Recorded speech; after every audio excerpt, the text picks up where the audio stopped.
اعوذ باللہ من الشیطان الرجیم بسم اللہ الرحمن الرحیم۔ السلام علیکم دوستوں، میں ہوں آپ کا دوست اور ہوسٹ وقاص اصغر اور آپ دیکھ رہے ہیں اصغر ٹی وی۔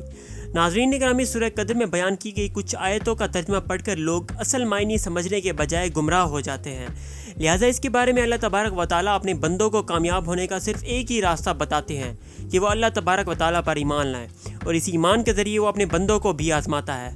آج کی اس ویڈیو میں آپ کو ان اصولوں کی طرف توجہ دلانا چاہتا ہوں جس کی وجہ سے کافی لوگ پریشان ہیں، اور ان لوگوں کو قسمت اور تقدیر کے بارے میں کچھ بھی نہیں معلوم، اور کچھ لوگ تو اس یقین کے ساتھ عمل کرنا بھی چھوڑ چکے ہیں کہ آخرت میں ان کا مقام پہلے ہی طے ہو چکا ہے۔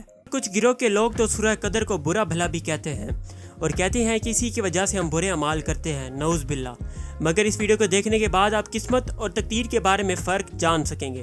ناظرین گرامی، حضرت ابو حازم فرماتے ہیں کہ اللہ تبارک و تعالیٰ سب کچھ جانتے تھے، ہر چیز کی تخلیق کے شروع ہونے سے پہلے اللہ کے علم اور اس کے قلم سے پہلے کی گئی ہے۔ ہماری زندگی کے تمام معاملات تقدیر سے جڑے ہوتے ہیں، اور ہماری قسمت اللہ تبارک و تعالیٰ کے فرشتے لکھتے ہیں، اور اسے دو حصوں میں تقسیم کیا گیا ہے۔ پہلا حصہ یہ ہے کہ اللہ تبارک و تعالیٰ نے آل لہول محفوظ نام کے ایک ٹیبلٹ میں ہماری قسمت کو لکھ دیا ہے جس سے بھاگ پانا ناممکن ہے۔ دوسرا حصہ یہ ہے کہ فرشتے انسان کے ہر اعمال کو لکھتے رہتے ہیں، اور اس قسم کی تقدیر کو بدلا بھی جا سکتا ہے، یعنی کہ اس سے آپ پیچھا بھی چھڑا سکتے ہیں اور اپنی تقدیر کو بدل سکتے ہیں۔ اب آپ کو سمجھانے کے لیے میں ایک مثال دیتا ہوں۔ فرض کیجئے فرشتوں نے علی نام کے لڑکے کے بارے میں سب کچھ لکھ دیا ہے۔ علی نام کا لڑکا اگر اپنی فیملی کے ساتھ اچھے تعلقات رکھے گا تو وہ 100 سال تک زندگی گزارے گا، اگر وہ ایسا نہیں کرے گا تو 60 سال کی عمر میں وفات پا جائے گا۔ ان دونوں تقدیروں کو فرشتوں نے لکھا ہے، مگر ان میں سے صرف ایک ہی واقع ہو سکتی ہے۔ مگر کیا علی اپنی فیملی کے ساتھ اچھے تعلقات رکھے گا یا نہیں، اس کے بارے میں تو صرف اللہ تبارک و تعالیٰ ہی بہتر جانتے ہیں، اور فرشتوں کو اس بات کا علم نہیں۔ اب میں آپ کو تقدیر اور قسمت کے بارے میں 4 بڑے ڈفرینسز بتاتا ہوں جس سے آپ کو تقدیر اور قسمت کے بارے میں پہلا یہ ہے کہ قسمت کو اللہ تبارک و تعالیٰ نے قلم بند کر دیا ہے، مگر تقدیر کو بدلا جا سکتا ہے۔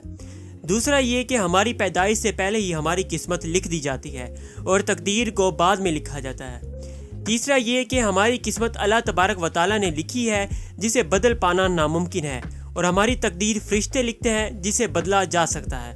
چوتھا یہ کہ قسمت کا لکھا ہوا ہو یا نہ ہو، لیکن اس شرط پر مبنی ہو جس کا پہلے سے ہی ریکارڈ درج ہے۔